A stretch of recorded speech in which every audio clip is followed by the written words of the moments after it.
간멘 에세이 배필. 부부 사이를 가리키는 용어 중에 배필이라는 말이 있습니다. 사전적인 의미에서 배필은 부부 혹은 짝이 되는 아내나 남편을 뜻합니다. 그런데 요즘 신세대들은 부부가 서로를 자기야 라고 부르거나 심지어 아내가 연상의 남편을 오빠라고 부르기도 합니다. 연애할 때의 호칭이 결혼 후에도 이어진 경우입니다. 그러므로 이제 배필이라는 말은 간혹 문어체 문장에서나 발견되고 평소에는 듣기 어려워진 용어 중에 하나입니다. 하지만 아침에 진도를 따라 성경을 읽어나가던 중에 묵상했던 아래 말씀은 오늘따라 제게 새롭게 다가왔습니다. 먼저는 배필이라는 말이 그렇고 도울이라는 단어는 더욱 새로웠습니다. 여호와 하나님께서 말씀하셨다. 사람이 혼자 있는 것이 좋지 않으니 내가 그에게 도울 배필을 만들어주겠다. 창세기 2장 18절. 참고로 배필에 해당하는 히브리어 크네그도는 어울리는 맞은편 짝이라는 뜻입니다. 사람인 아담과 들짐승, 새들, 육축은 어울리지 않는 짝입니다. 그러나 사람인 아담과 하와 혹은 남자와 여자는 그야말로 둘이 잘 어울려요에 해당하는 배필입니다. 성경에는 이처럼 둘이 잘 어울려요 소리를 들어야 할 부부 세 쌍이 있는데 여기에 아담과 하와 외에 신약 서신서의 그리스도와 교회 그리고 계시록의 그 영과 신부입니다. 하지만 제가 오늘 위 본문에서 깊이 누린 부분은 돕는 이라는 말입니다. 창세기의 아담이 오실 분, 곧 그리스도의 예표라는 말씀이 문득 생각나면서 관련하여 위 세 쌍의 부부 사이에서 돕는다는 말이 구체적으로 무엇을 가리키는지를 알도록 주님께 간절히 구했습니다. 첫째 예표인 아담과 하와. 지난 저희 소그룹에서 하와가 아담을 어떤 면에서 도왔다고 생각하느냐고 질문했더니 한 자매님이 자손을 낳아준 것이 도운 거 아니냐고 하셨습니다. 물론 그런 면도 있고 또한 아담이 가죽옷 사건을 통해 어린 양의 구속을 미리 경험하게 한 것도 하와의 도움이라면 도움일 수 있습니다. 그러나 솔직히 이 예표의 단계에서 돕는 배필이라는 말의 의미는 여전히 제게 희미했습니다. 둘째, 실제인 그리스도와 교회.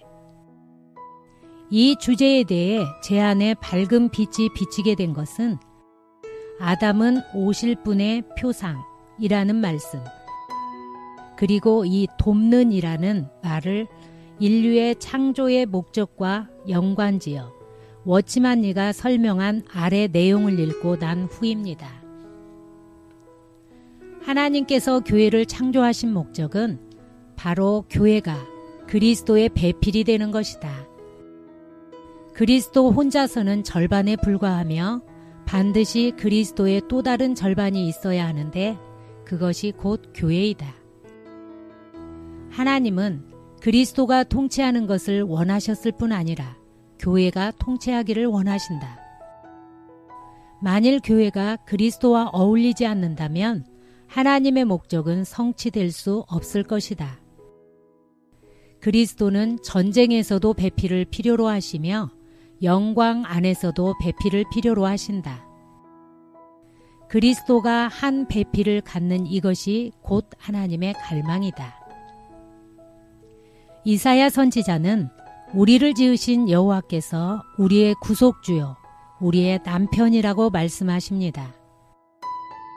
사도 바울도 육신을 입고 이 땅에 오시고 죽고 부활하신 이 우주 안의 유일한 참 남편을 염두에 두고 내가 여러분을 한 남편이신 그리스도께 순수한 처녀로 드리려고 약혼시켰다고 말합니다. 그리스도가 교회의 남편이시고 교회는 그분의 아내라는 이러한 사실은 에베소서 5장에서 육신의 부부를 말하는 문맥 속에 절묘하게 녹아 있습니다. 아침에 아래와 같은 관련 말씀들을 함께 묵상하면서 우리의 남편이신 그분은 하나님께서 사람을 창조하신 두 가지 목적인 하나님을 표현하고 둘째, 대적을 처리하는 임무를 완벽하게 성취하였구나라는 깊은 깨달음과 감동이 있었습니다. 1. 하나님을 표현함. 그분은 이 땅에 계시는 동안 사람의 아들 위치에 서서 철저하게 자신을 부인하고 아버지의 인격을 살고 또 표현하셨습니다. 즉 그분은 내가 아버지로 말미암아 살았다고 하셨고 내가 아버지의 이름을 그들에게 알게 하였다고 고백하셨습니다. 구체적으로는 아버지께서 무엇을 하시든 아들도 그와 같이 하셨고 그분은 아버지께 듣는 대로 심판하셨고 자기 뜻은 꺾고 보내신 아버지의 뜻만을 구하셨고 자기 말이 없고 아버지의 말만을 하셨으며 자기를 보내신 분의 영광만을 구하셨습니다. 그러므로 그분은 자신을 본 사람은 곧 아버지를 본 것이라고 담대하게 말씀하실 수 있었습니다. 따라서 이렇게 훌륭한 남편을 돕는 길은 아내된 우리도 그분처럼 우리의 존재와 삶을 통해 전적으로 하나님 아버지의 인격과 성품을 살아 표현하는 것입니다. 이것이 남편을 돕는 자의 한 방면입니다. 2. 대적을 처리함. 우리의 남편이신 그리스도는 마귀에서 나온 일을 제거하기 위해 오셨습니다.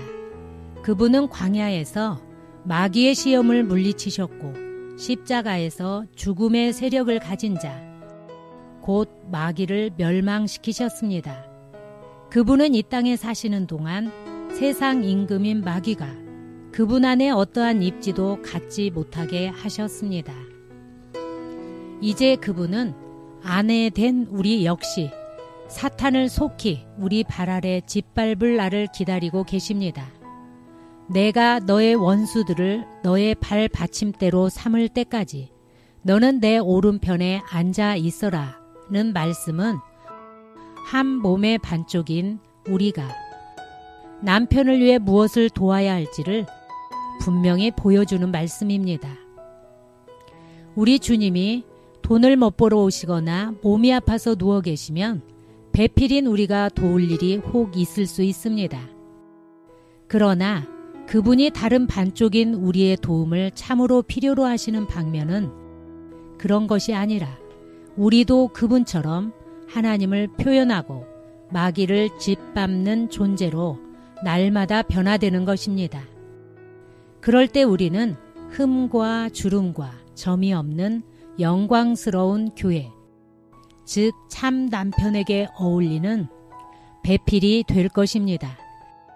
육신의 부부는 이러한 참 부부인 그리스도와 교회의 축소판으로 살 때 비로소 결혼 생활의 참된 행복을 맛볼 수 있을 것입니다.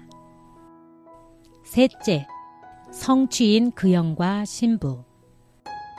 계시록 22장 17절은 그 영과 신부께서 말씀하십니다. 오십시오 라고 말씀합니다. 여기에서 그 영과 신부는 위 서신서의 그리스도와 교회가 최종 완성된 모습입니다. 오, 우리의 참 남편이신 주님, 당신의 아내 된 우리가 모두 당신을 참되게 돕는 자로 발견되게 하옵소서. 아멘.